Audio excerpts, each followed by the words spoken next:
All right, welcome back to another Harmonious at Lunch. We were supposed to have a guest today, but we do not. So I'm going to do a solo episode, and we're going to talk about the same topic actually, which was client attraction, and retention.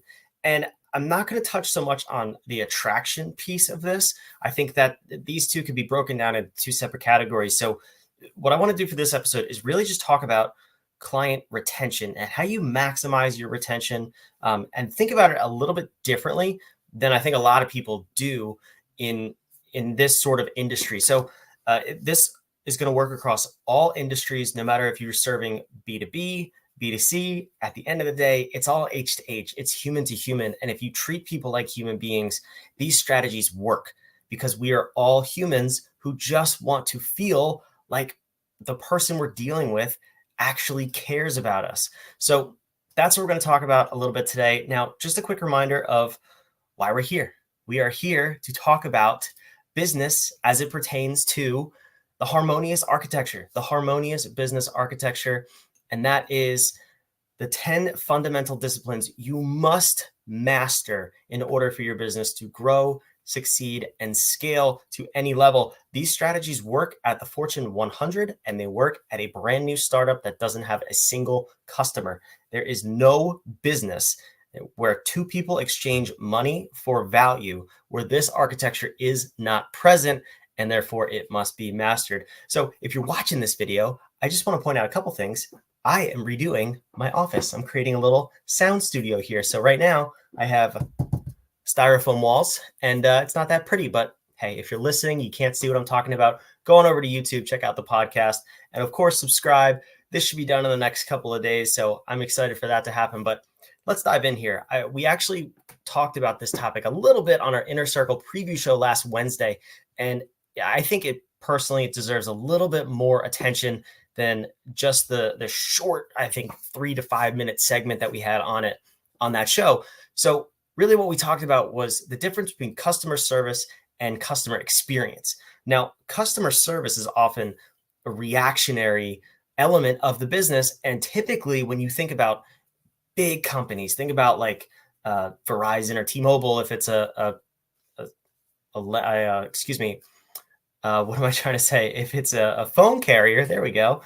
Try to get my words under me today. Or maybe it's something like Amazon and it's this massive scale of a company.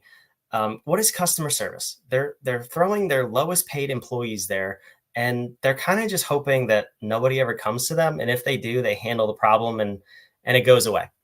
Well, that is a really bad way to handle service.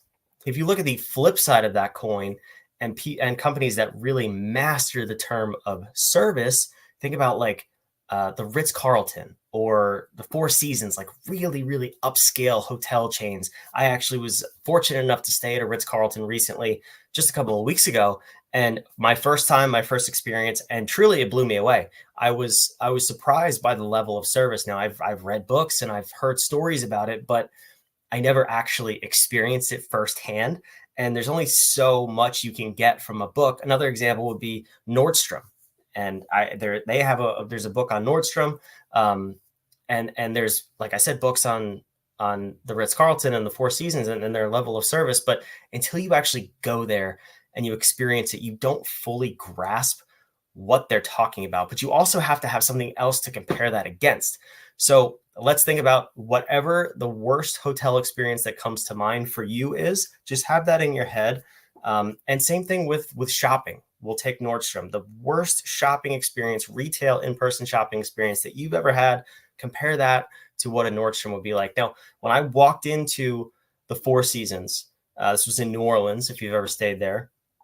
When I got in and I got up to the checkout, immediately what you notice is a calmness. There's no long lines waiting for people waiting to check in. There's no angry staff. There was this calm and welcome feeling in the hotel. And just to compare side by side, I am a Marriott Bonvoy member. I have Marriott points coming out my ears. I always stay at Marriott's whenever I travel. The Ritz-Carlton happens to be a Marriott brand. So this even for me was out of the norm. At the normal Marriott hotels I stay at, like the Courtyard, Fairfield, whatever that kind of level is, when you walk into a hotel of this caliber, of this luxury, and a hotel where you could tell they prioritize the customer experience over the service, it's different and you could feel the difference.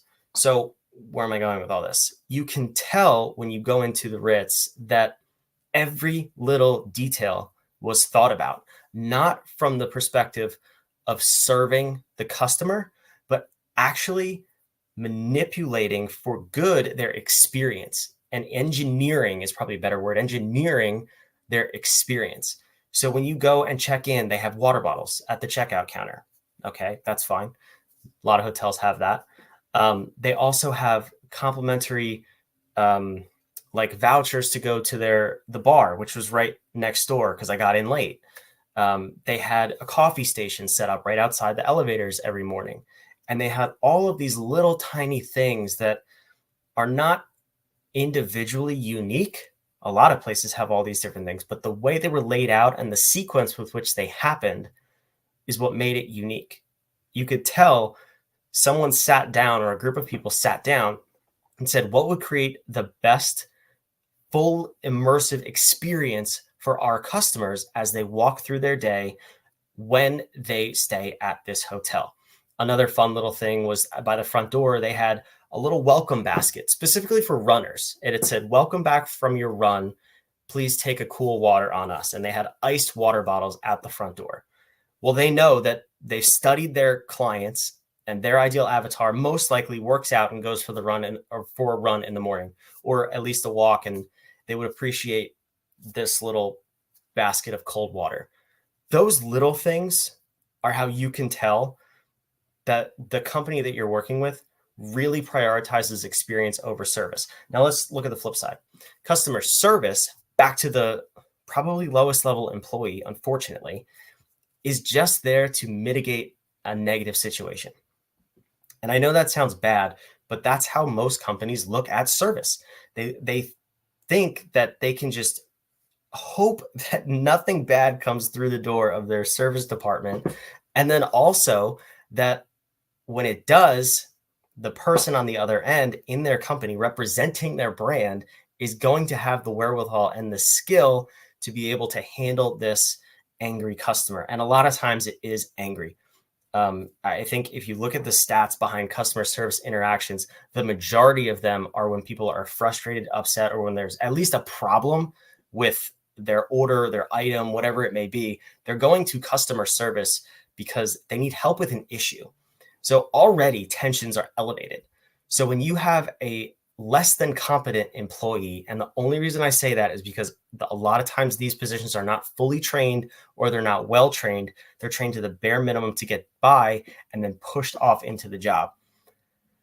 When you throw somebody at that level of employee, and often someone who's not tied to the mission, vision of the company and the core values, and they're just trying to get through their day and they're there for a paycheck, you have a recipe for disaster.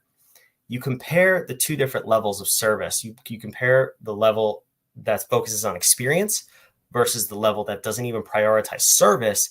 And there is a vast difference between the two. And that's where things start to develop. So back to the Ritz example, this wasn't with me directly, but I was checking out as another couple was checking out, and they had an issue with their bill. So I could tell that they were going through line by line their itemized bill. And the manager immediately stepped over, was helping them, was dealing with them, and he personally went line by line with them.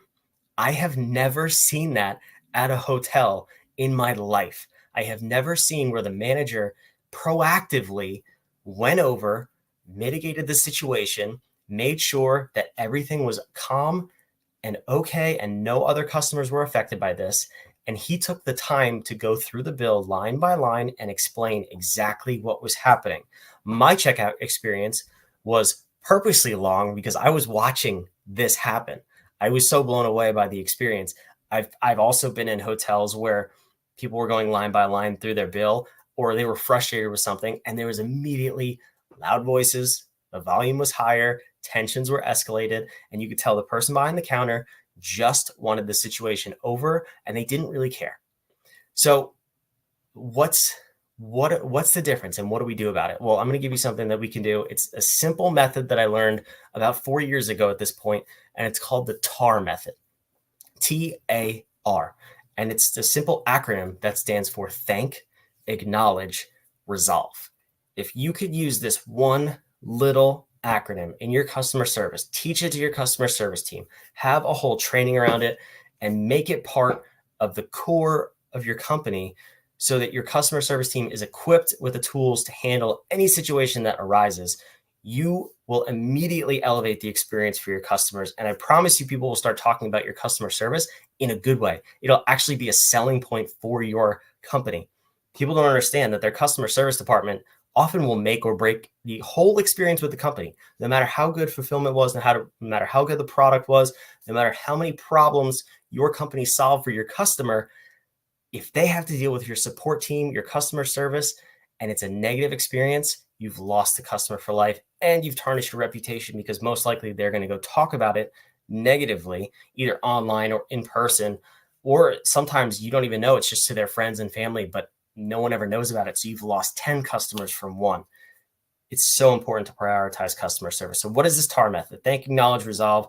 You go through in that order, and it's 3 simple steps. Whenever a customer reaches out to you with a problem, a question, an issue, whatever it is, it doesn't even have to be related to your company. You thank them for reaching out. Thank them for bringing the problem to your attention. We want to reinforce positive behavior. So you have to think, when you're training a dog, or I have 3 little kids, when you're training little kids, what do you want to enforce? The good things, right? You don't want to necessarily yell at them for the bad things, because then they're going to keep doing that, because that's what they're getting attention for. So you want to give attention to the good, to what you want more of.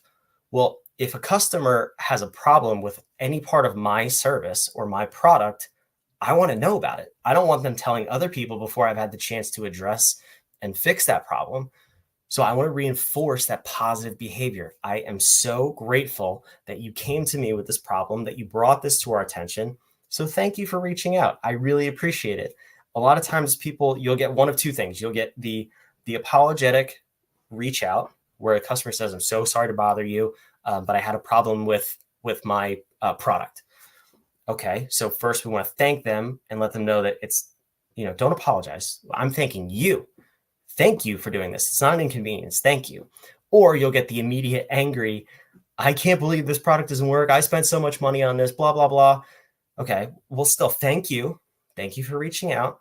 I appreciate you bringing this to my attention. I'd love to figure out what's going on and help you get to the bottom of it.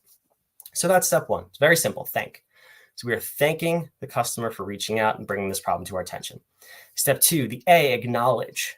Acknowledge that they have an actual problem, or the reason for them reaching out is valid. This I see a lot of times in customer service, and it's the immediate matching of energy. You do not want to match energy in customer service and customer experience. If you've heard in sales, matching and mirroring, that would be a disaster in this scenario, in this context, where if you're in a sales scenario, you want to match somebody's energy and mirror their body language and mirror their tone and all of that to show that you're on the same page, right? Well, if someone comes at you angry in customer service and they're up here with their anger and you come up here with their anger, there's only one direction for that anger to go, and that's through the roof. So you want to always acknowledge their problem, de-escalate the situation. I always say, and people make fun of me for this, I think about customer service as a terrorist hostage negotiation. Am I being dramatic? Of course I am. That's what I do. Deal with it. But it is true. You're basically in this tense negotiation until you both know that no one's trying to kill each other and there is a solution. You have to de-escalate and keep your emotions completely out of it. Keep your emotions, your ego, your feelings, whatever, completely off the table. So far we've thanked and acknowledged. So we are acknowledging that they have a problem, whether they're level 10 angry or they're calm and apologetic about whatever the issue is. You want to make sure that you're acknowledging their concerns, that they are valid, and they have every right to feel the way they do, whatever that feeling is. You don't want to say things like calm down or please lower your voice. Pretend you are just a roll of bubble wrap and nothing can hurt you. You just have to take your, like I said, your ego and your feelings off the table, acknowledge this other person so that you can get their energy level, whatever that may be, positive or negative, down from where it was. Even if they come at you apologetic, a lot of times that's just the start of the conversation. And if they don't hear what they want to hear, they'll escalate to a 10 real quickly. So if we start by thanking and then we acknowledge their concerns, we have now showed that we are on that person's side. So your customer service department, if you can do those two things, then we can get to step 3, which is resolve. If you don't do those first two, if you don't thank and you don't acknowledge, you're in a battle and you are in a head-to-head, all-out war with this person. They're not going to stop until they win, and your customer service department, human emotions and egos get in the way, probably not going to stop until they win. And the only thing that can happen is a bad experience and a lost customer. I've never seen it happen any other way. You can't get in a fist fight with somebody and then walk away and be best friends afterwards. That only works in the NHL, and that's not what most people come to buy a product or service from. So we're going to avoid that. So we thank, we acknowledge, and now we can resolve. At this point, your options for resolve should be wide open. You should be able to propose a number of situations because the person is receptive to hearing it. You're not in a battle anymore. It's how can I help you? How can I make this situation better? And a lot of times, all you have to do is admit that, hey, we screwed up. Like, I'm sorry. This is not the way that we intended this process to go, whether you're selling a service, a product, a physical product, a digital product, whatever it is. Say, I am so sorry. This is not a fair representation or a good representation of our product or our company or our service. I would love to make this up to you. And I would start by asking the customer, how can we make this up to you? How can we make this right? A lot of times the resolution, instead of just spitfiring solutions or potential solutions, you want to ask them for their feedback. Now, this doesn't work in every single scenario, but a lot of times it'll get you at least 90% of the way there. So what you could say is, let's take the hotel example with the couple at the Ritz. If the manager were to say, I am so sorry, we messed up this item on your bill. How can we make the situation right? Well, they could go one of two ways. If you've accomplished the first two, thank, acknowledge, they will most likely underplay the solution that will make them happy. And what I mean by this is if you're going head to head and you ask this question, what can I do to make this right? A lot of times people they'll shoot for the moon because they're trying to win. They're trying to beat you and assert their dominance and make sure that they have the upper hand at the end of the conversation. This is a dangerous place to be because what they're going to ask for is 10 free nights at the Ritz. Well, that's a lot of money and we're not going to go ahead and do that. And then we're back in this head-to-head battle. Instead, if this manager can say, can de-escalate, so thank, acknowledge, we've de-escalated the situation. Now, I'm so sorry we messed up. What can we do to make this better? A lot of times they'll just say, hey, can you just take that item off of our bill and we'll be happy. We'll go on our way. And what does that cost the hotel? $0, because they didn't actually complete that service anyway, whatever it was. If it was a bucket of M&Ms, a bottle of champagne in the room by accident, or a cup of coffee, whatever it is, didn't cost you anything because it was a mistake in that scenario. If you've actually damaged the product, then you reship it. You're doing the right thing anyway. It's not costing you anything because the person doesn't want to beat you. They just want what's fair. They want what they originally signed up for. They may say a full refund, take it back, I don't want it. That's okay. At least you saved an angry customer, which is more valuable than whatever income you would have generated from selling that product or service anyway.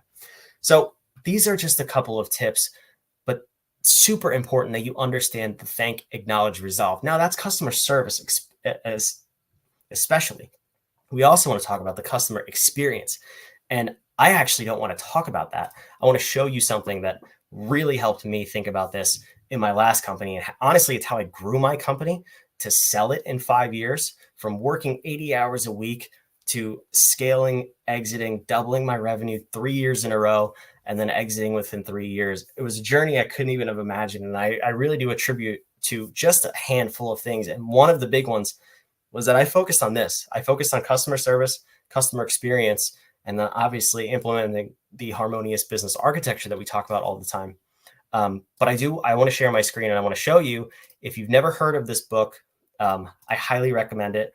It is Never Lose a Customer Again by Joey Coleman. Let's find it right here. So if you're watching, this is the link to it on Amazon. And I want to send you a copy too. So for the first 3 people that go ahead and comment on this episode, customer, if you put customer in the comments, I'll DM you. I'll send you a free copy of this book. It was so life-changing for me just to switch how I think from service to experience. Until reading this book, I never really thought about the customer experience and being proactive. And today, even, we've only talked about the TAR method, which is customer service and reactive. But I want to tell you that the real secret sauce to growing your company in terms of customer service and customer experience, and which is client attraction and retention, the topic of today's show, is prioritizing the experience. If you are proactive in the way that you handle your customer experience, if you act like the Ritz, if you act like Nordstrom, you will grow your company, and you're not going to have to spend money on marketing or advertising or sales or anything like this. Your customers will spread the word of your company and they will flock to you. Their friends and families are all the best referrals that you want. They're going to talk to other people who want your product, and they're going to convince them and sell them on working with you. So again, comment customer on this episode. I will personally DM you, and I will send you make sure I send a copy of this book to you. The first 3 people who comment that, I will share that book with you. And I hope it has the same impact on you that it did on me. So let's wrap this episode up. A couple of things I want to share here, and that is still, we've been talking about it on the last couple episodes, whatif.com/navigate. If you do not have a plan to grow your business next year, over the next 12 months, we have a drastically new approach on strategic planning. I believe, and we believe at What If, that the traditional way of strategic planning is broken in business. We are modeling a broken system in business. That's what the whole point of the Harmonious architecture. And what we want to do is completely disrupt the way you think about strategic planning and the way that you plan to grow your business. It is not enough to just say, I'm going to double my business, I'm going to triple my business, I'm going to make X amount of profit. You can't do that. The big companies don't even do that. Why would you try? We have a new approach. It's going to get you to where you want to go in 12 months or less. And guess what? When you register for this workshop over here, it's absolutely free. We have a free 5-day boot camp coming up. We're going to make sure you have the plan in place that you need to tackle 2024 and beyond with confidence, so you can scale and grow efficiently and profitably. So thanks for sticking around for this episode. This has been awesome. Another episode of Harmonious at Lunch. We're going to come back tomorrow with another live episode. I know this one was a surprise that we didn't have a guest, but I really hope you loved the content today. And you take that TAR method, teach it to your customer service team. As a matter of fact, teach it to your whole team. It doesn't matter what level they are at. If you could bring that level of service, both internally and externally with your customers, your company will win and you will grow. So there's a lot of other things you need to grow your business. We talk about all of them under the Harmonious architecture.